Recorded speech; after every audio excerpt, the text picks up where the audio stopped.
Hello po, magandang gabi po sa inyo lahat. Dito po kami ni Raisa Montero Igno at ako nga po yung ama niya na si Crisanto Igno. At dito po kami para magpasalamat at magpapasalamat kami sa una natin po. Magpapasalamat kami sa mahal na Panginoon. Di kami pinababayaan yung mga taong mababait na nagbibigay ng suporta at dasal at kauna-unahan po sa Katropa First na nagbigay po sa amin ngayon ng financial assistance.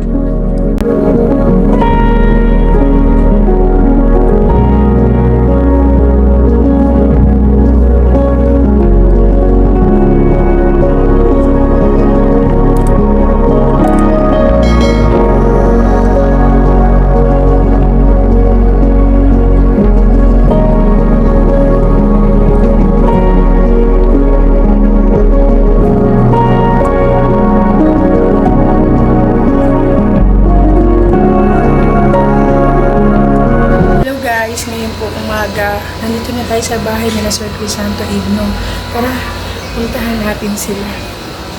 Dadalawin natin ang mag-familia Igno.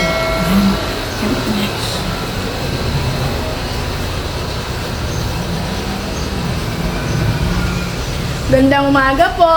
Nandito si Mami Ray! Hello po! Yan. Hello, Raisa! Hello po!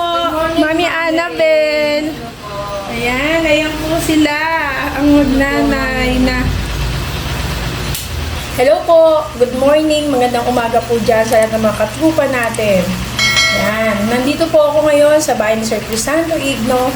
Atin pong kakapanayamin ang kanyang mag-ina. Si Raisa at si Mami Annabel. Hello po.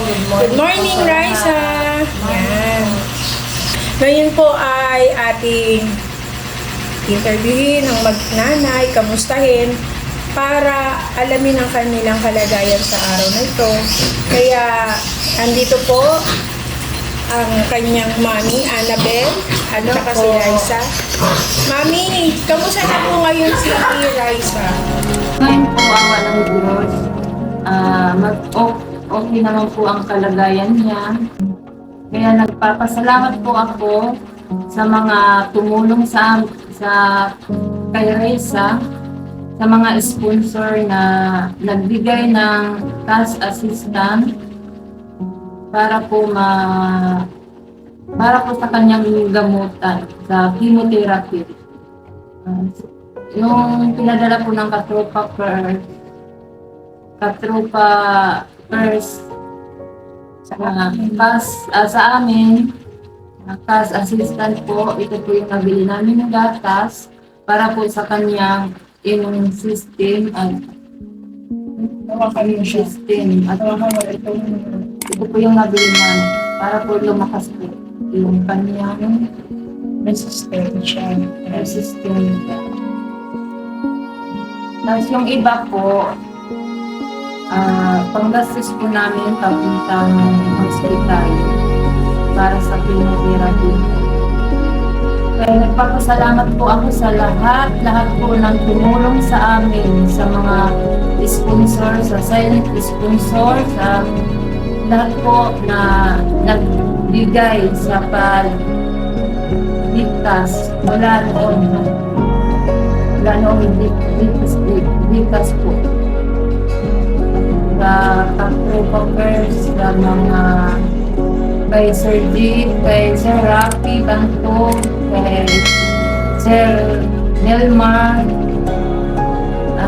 sa lahat po nang nagbigay para po sa kay Raisa. Maraming pong salamat, nagpapasalamat talaga ako. Lahat po magbigay sa akin. Maraming salamat po sa inyo. Magpapalakas po ako. Lalabanan ko po yung cancer.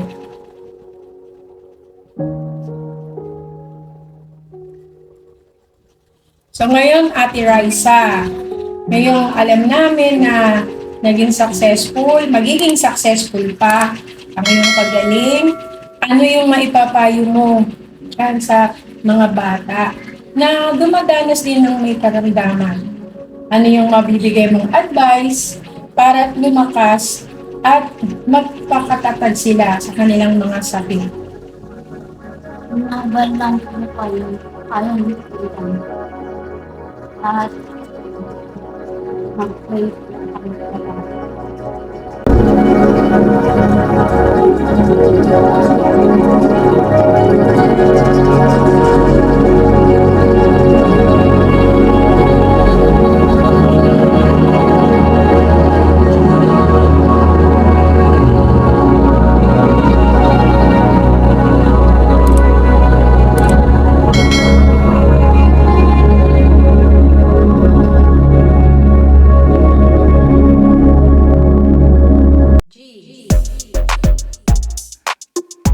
Close emotions, day night, cold boots, waiting.